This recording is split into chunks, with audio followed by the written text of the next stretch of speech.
In this video I'm going to show you how to align a text box or element in the CapCut app. First you have to open up the app, and here I already have a project opened.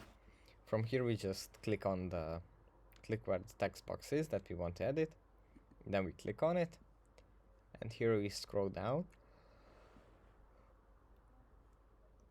and here we have these options, and here we can align the text relative to the page. We can align it to the left, to the center, to the right, to the top, to the middle, or to the bottom, and then we can just set where the element is. We also have distribute horizontally and distribute vertically option, but these will only be available if we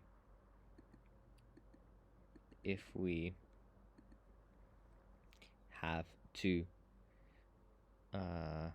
or more text boxes or elements here. That's it for this video. I hope it was helpful for you guys, and I'll see you in the next one. Bye.